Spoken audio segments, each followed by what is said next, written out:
Сәлеметсіңдер ме балалар, көңіл күйлерің қалай? Ана тілінің 21 сабағында буын тақырыбымен танысамыз.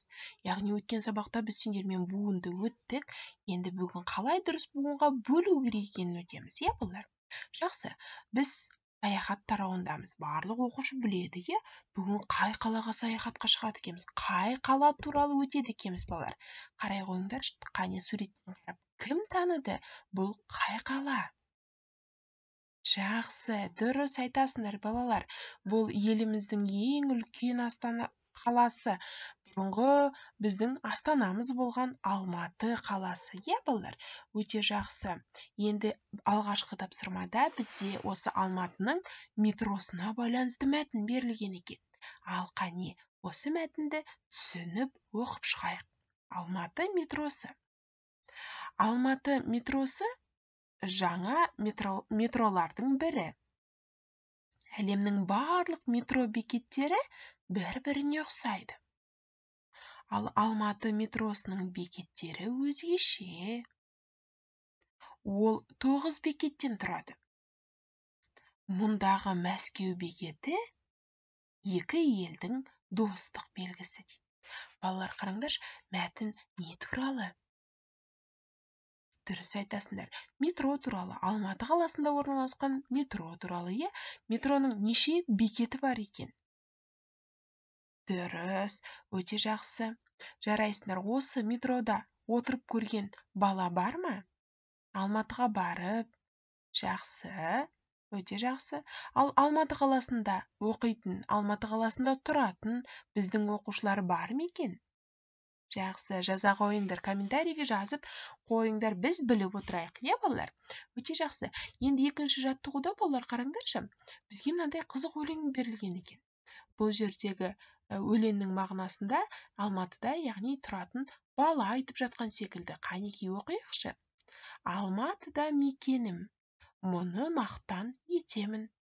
Метромен зуылдап, мектебіме жетемін дейді. Қараңдар, қандай керемет, балалар?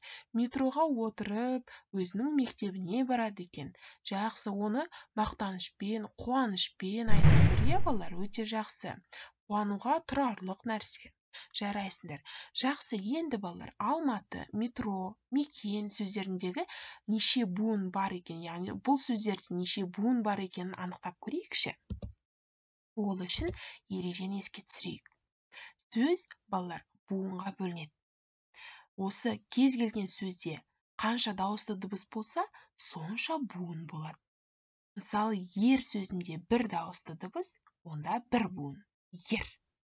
Ата сөзінде ата деп буынға бөлінеді. Екі дауысты дыбыс себебі. Жаңғақ сөзі де екі буынға бөлінеді, себебі а деген екі дауысты дыбысы бар.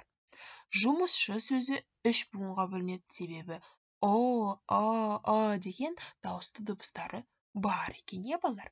Енді Алматы, метро, мекен сөздерін қанекей кім буынға бөліп береді? Жақсы, қанекей шапалақпен бөліп көрейік. Алматы. Жарайсың, өте жақсы. Балалар, есімізден шығармайық. Ережені міндетті түрде жаттап алыңдар. Жақсы. Енді үшінші жаттығуға келдік. Бұл жаттығуда, балалар, бізге буындар берілген, және сурет берілген. Суретке қараңдар, буындарды оқиық. Содан кейін осы буындарды бір-біріне қосып, сөз құрап көрейік. Кәнекей. Бірінші суретте нені көріп тұрсыңдар? Бұл кірпі. Енді кірпі сөзінің бірінші буыны кір, екінші буыны мұна екінші жақ бағаннан іздеп тауып алыңдаршы. П, жарайсың. Кірпі, мінекей. Келесі балық. Енді ба буыны бар, лық буыны міне тұр. Жақсы. Аққу. Аққу сөзінің бірінші буыны бар екен сол жағында, міне. Екінші буыны мынау тұр. Жақсы. Торғай. Торғай. Жақсы. Күшік сөзінде күшік міне тұр. Жақсы. Сонда неше сөз шықты, балалар, бізде? Барлығы 5 сөз шыққан екен. Ал қанекей дәптерді ашып, үшінші жаттығудағы бос жолға осы сөздерді өшіріп жазайық. балық, кірпі, аққу, торғай, күшік сөздерін жаза қойыңдар. Әдемілеп, асықпай жазамыз, иә балалар? Тыныс белгісін ұмытпаңдар. Жақсы. Балалар, мына тұрған күшік сөзінен кейін қандай тыныс белгісі қойылады? Кім біледі? Жақсы, жарайсыңдар. Міндетті түрде ол тыныс белгісін қоюды ұмытпаңдар. Жарайсыңдар. Өте жақсы, балалар. Жақсы.